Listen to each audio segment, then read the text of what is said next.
pela manhã nós estaremos falando sobre a compaixão do rei. A compaixão do rei. Estaremos olhando mais uma vez para Jesus. E Jesus é o centro da nossa vida, Jesus é o centro da nossa vontade, Jesus é o nosso tudo. Por isso eu gosto muito, e sempre cantamos dos guerreiros, um canto que diz: Cristo é tudo para mim, Cristo é tudo para mim. Ele é o tesouro que eu tenho guardado em meu peito, Ele é tudo para mim. Pedro profere uma das citações mais belas da Bíblia: para onde iremos nós, Senhor? Só Tu tens as palavras de vida eterna. E nós estamos olhando para o Evangelho de Mateus. E Mateus, ele escreve, ele nos apresenta Jesus como rei. Marcos nos apresenta Jesus como servo. E hoje nós queremos falar sobre a compaixão desse rei, do Rei dos Reis. Lá no capítulo 8 do Evangelho de Mateus, do verso 1 ao verso 4. Esse é um dos textos que eu mais gosto dos evangelhos sinóticos. A cura de um leproso, não é? E o tema que nós estamos trazendo é a compaixão do rei. Marcos 8, do 1 ao 4. Mateus. Obrigado, irmãos, estão atentos.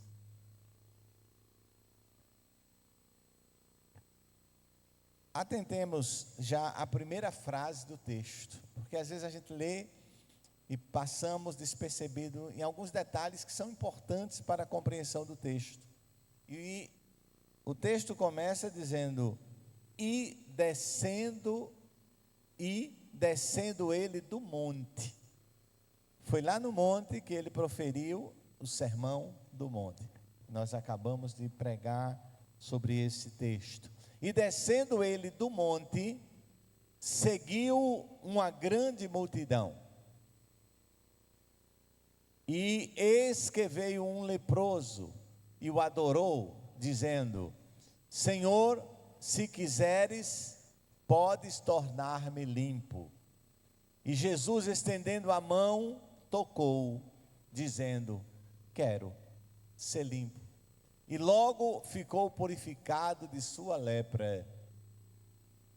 Disse-lhe então Jesus: olha, não o digas a alguém, mas vai mostrar-te ao sacerdote e apresenta a oferta que Moisés determinou para lhe servir de testemunha. Ore comigo. Senhor Deus, em nome de Jesus, nós estamos cultuando ao Senhor. Esse é um momento sobrenatural na nossa vida. Esse é um momento em que o nosso espírito se liga ao Senhor. E Pai, agora que o Teu Santo Espírito, aquele que habita em cada um de nós, possa nos ministrar nesta palavra, em nome de Jesus. O poder e a compaixão de Jesus diante da miséria extrema do ser humano.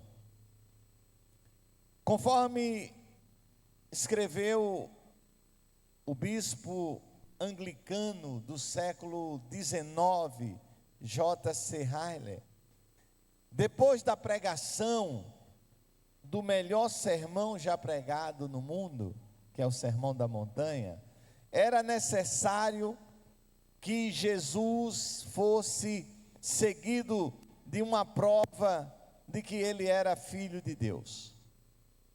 Mateus, ele apresenta a pessoa do rei nos capítulos de 1 ao 4. Nós vimos a linhagem humana, a linhagem divina, nós vimos o arauto do rei, nós vimos as reações ao rei. Os 4 primeiros capítulos de Mateus vão nos apresentar a pessoa do rei Jesus. Nos capítulos de 5 a 7, Mateus esclarece os princípios do rei. Nos capítulos 8 e 9, ele vai nos apresentar o poder do rei. O poder do rei. E nos capítulos 9 e 10, ele vai registrar milagres. Milagres que mostram graça, e nós cantamos sobre a graça aqui, como eu gosto de cantar sobre a graça. Se tem uma coisa que me atrai, que me envolve, se tem uma coisa que eu sou apaixonado, é pela graça. Poxa vida. A graça, ela nos dá o que nós não merecemos. Coisa maravilhosa. Nós merecíamos a perdição, a graça nos trouxe a salvação. Nós merecíamos castigo, a graça nos traz perdão. Como é bom receber graça. E Jesus, ele ministra esta graça. O propósito aqui era mostrar graça para os rejeitados, mostrar graça para os atribulados. Irmãos, como é difícil mostrar graça para os rejeitados, viu? Os rejeitados normalmente chegam com dedos apontados. Os rejeitados normalmente vêm com olhares direcionados. Como é difícil mostrar graça aos rejeitados hoje. Na igreja do século 21, nos nossos dias. Mas Jesus mostrou graça aos rejeitados, trouxe paz aos atribulados e trouxe restauração para os devastados. Então, o propósito desse milagre, ou desses milagres que vão se suceder, era primeiro mostrar a compaixão de Jesus pelo ser humano, mostrar o cumprimento das profecias em Jesus e a demonstração da verdade salvadora.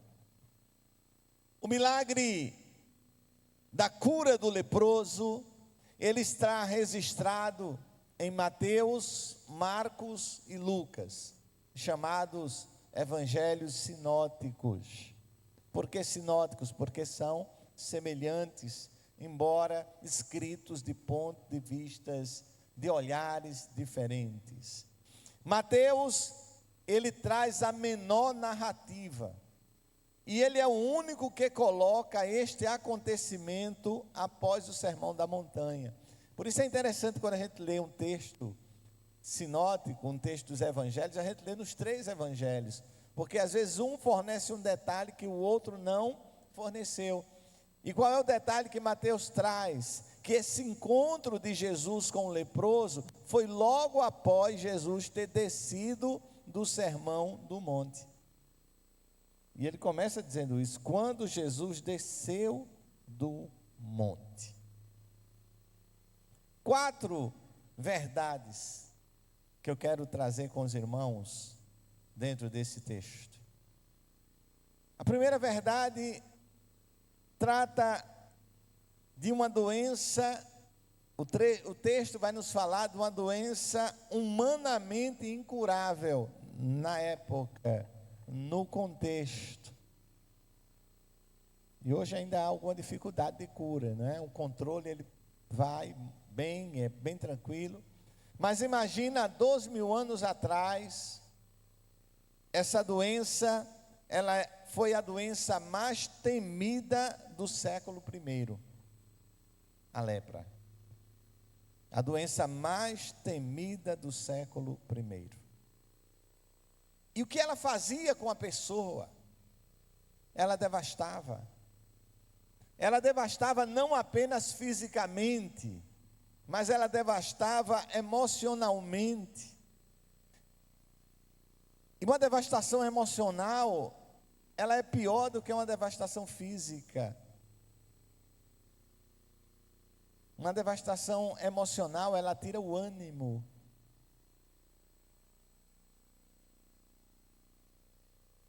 O leproso, ele era alguém considerado imundo.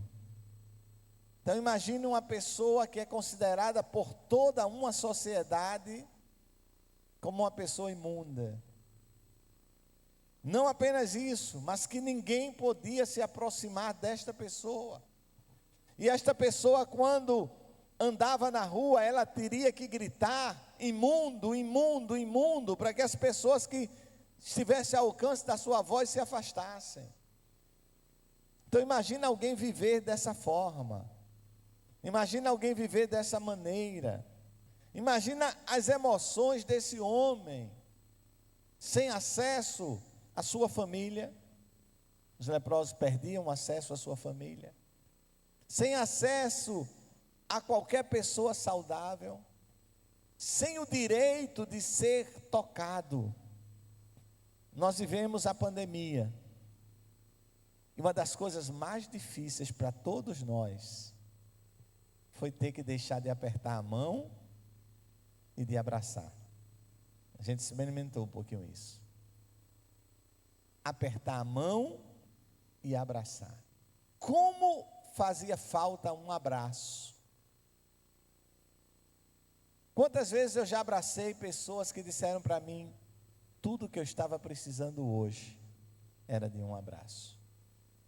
Tudo que eu estava precisando hoje era de um aperto de mão. O leproso, ele não tinha isso.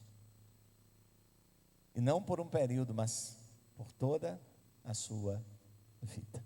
Ele não sabia o que era um toque de uma pessoa, alguém tocar nele.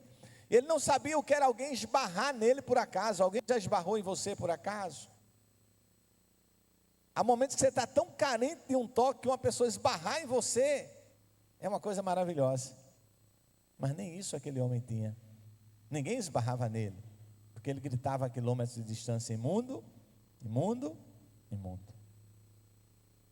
Então imagina o emocional daquele homem. A lepra na Bíblia, ela tem semelhança com o pecado. E o pecado também, ele nos isola. O pecado também, ele coloca as pessoas à margem. Quantas pessoas hoje estão à margem da sociedade pelo pecado? Quantas pessoas perderam a sua família pelo pecado? Quantas pessoas vivem sozinhas, jogadas pelo pecado? A lepra era a pior enfermidade, porque ela devastava a pessoa fisicamente, ela isolava a pessoa socialmente, e ela deixava a pessoa impura cerimonialmente. Aquela pessoa não poderia participar. A segunda verdade que esse texto nos traz é que uma pessoa, aquele homem, ele era uma pessoa doente, mas ele era decididamente esperançoso. Lucas diz que ele estava coberto de lepra. Vamos ver Lucas 5, e verso 12. Lucas 5, e verso 12. Aconteceu que, estando Jesus numa das cidades, um homem coberto de lepra. Veja mais uma vez a importância de olharmos os textos sinóticos. Aqui Lucas está trazendo um detalhe, Lucas, por ser médico, da extensão daquela lepra. O homem estava coberto, significa todo o seu corpo estava tomado pela lepra. Mesmo assim, aquele homem não desistiu. E que lição ele nos traz?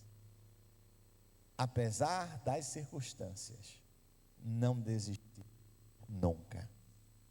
Apesar das circunstâncias que passamos, Apesar das circunstâncias inesperadas, a lepra ela vinha de forma inesperada, ninguém procurava a lepra.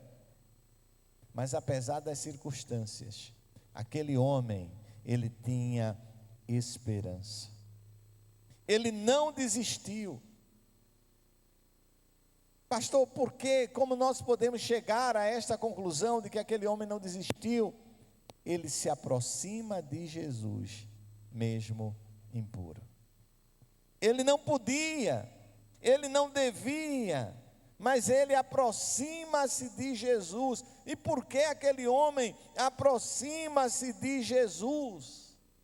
Porque havia esperança no seu coração, havia fé no seu coração.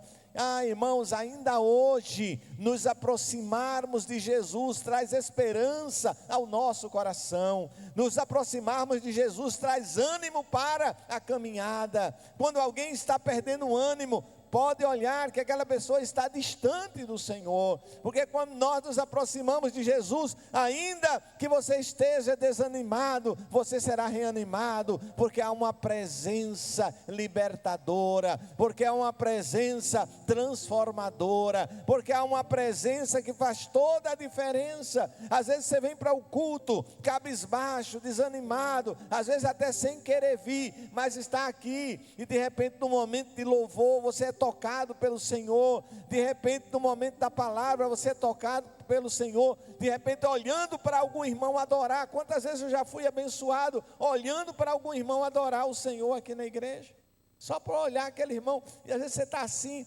meio travado naquela adoração, e você olha para um irmão e vê o irmão adorando, e você vai com ele.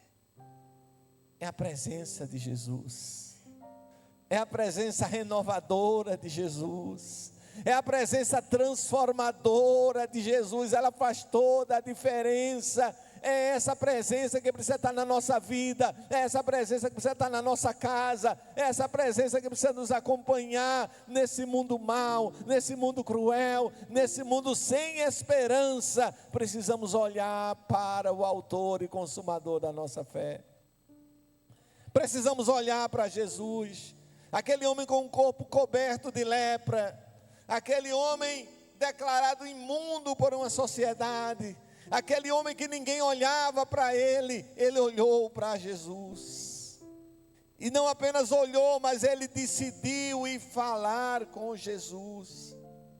Ele adora Jesus apesar da sua lepra, ele suplica a Jesus apesar da sua sentença de morte.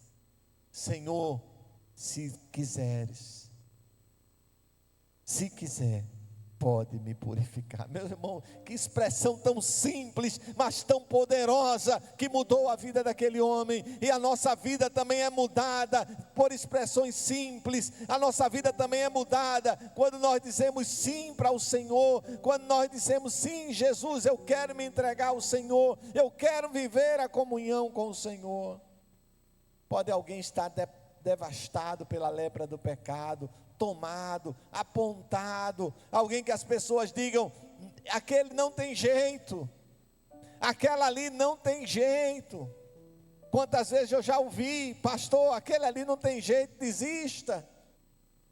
Pastor, aquela ali não tem jeito não, pastor, deixa para lá. Eu não consigo, irmãos, porque eu creio na graça. Eu creio na poderosa graça do Senhor, que renova, que transforma, que muda, que traz esperança onde não há esperança, que purifica, que liberta. Terceira verdade do texto, nós estamos diante de um Salvador, firmemente compassivo e poderoso. E Jesus toca aquele homem. E meus queridos irmãos, aquele toque fez toda a diferença. Não é o toque que cura o homem. O que cura o homem é a palavra. Quando Jesus diz quero sim, fique limpo. O que cura aquele homem é a palavra de Jesus, fique limpo. Mas porque Jesus toca aquele homem, toca no corpo daquele homem, porque há anos aquele homem sentia a carência de um toque. E Jesus supre aquela carência. Jesus supre aquele toque. Jesus sabe exatamente qual é a tua necessidade hoje. Sabe, às vezes você não contou para ninguém qual é a tua necessidade, mas Jesus sabe. E não apenas sabe, Ele é provedor. Ele é o Jeová Jirê. Ele é o Deus da provisão. E Ele usa pessoas para realizar a sua vontade. E aqui nós temos que olhar de dois ângulos. Às vezes você é a pessoa que está precisando de que Deus faça algo. E às vezes você é a pessoa que Deus vai usar você para fazer algo na vida da outra pessoa. Então olhe de dois pontos de vista. Eu preciso do toque de Jesus, ou Jesus vai me usar para tocar outra pessoa onde ela precisa. Jesus toca aquele homem, e aquele toque daquele homem, e se a gente pode usar um pouquinho da criatividade dentro de um texto, eu vejo no primeiro momento aquele homem indo às lágrimas, depois de ser tocado tanto tempo sem ninguém olhar para ele. E agora Jesus não o trata como um imundo, mas o trata como alguém purificado. Eu quero ser limpo. Sabe, irmãos, Jesus não faz acepção de pessoas. Nós fazemos, Jesus não faz. Jesus não rejeita aquele que vem para Ele. Outro dia eu vi uma polêmica, e há sempre uma polêmica em torno dessa canção, que eu gosto muito dela. Não é Sabor de Mel. Sabor de Mel eu gosto, todo mundo sabe que eu gosto. Não vejo nada de vingança nela, mas é algo meu, né? É algo meu. Quem passa pela prova, e eu já passei por provas, que sabe quando a gente vence, sabe muito bem o que é o sabor de mel, né, Paulo? Sabe muito bem o que é, sabe muito bem. Mas é uma música de Cassiano que diz que Deus não rejeita a oração. Aí vai para aquela polêmica, Deus rejeita. Deus, meu irmão, deixa isso de lado.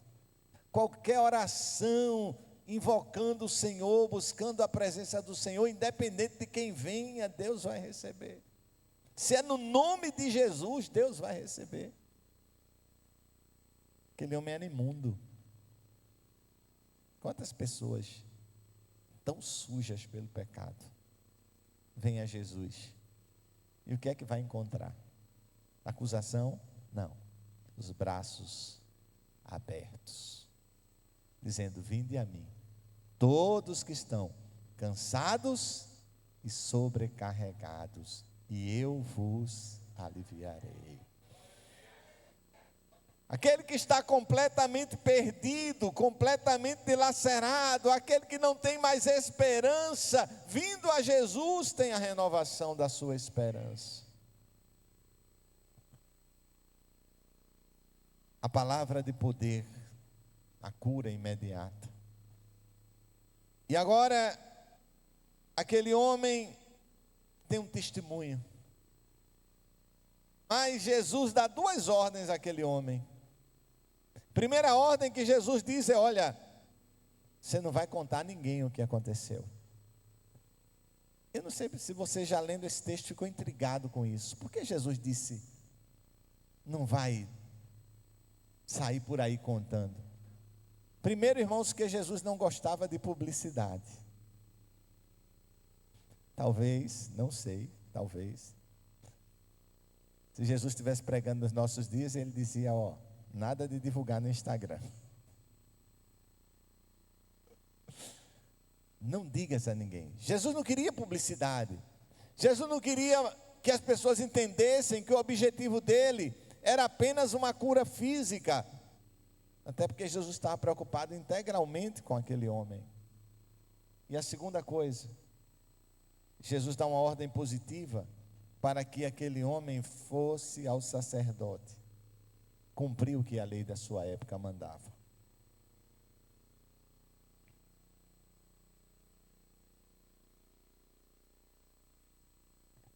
um toque de Jesus. Um toque que faz toda a diferença. Um toque que mudou a vida daquele homem.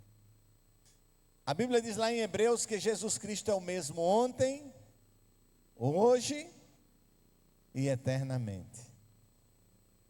O mesmo Jesus que esteve naquela localidade, descendo do monte após o sermão, é o mesmo Jesus que está aqui hoje entre nós. E é o mesmo Jesus que pode nos tocar. Eu não sei onde você precisa, não sei onde há uma necessidade, não sei se Deus quer usar você para tocar outras pessoas, mas eu sei de uma coisa: Jesus Cristo pode todas as coisas, Ele tem todo o poder. E eu quero convidar todos a ficar de pé nesse instante, e nós vamos cantar uma canção que tem por tema Tocou-me.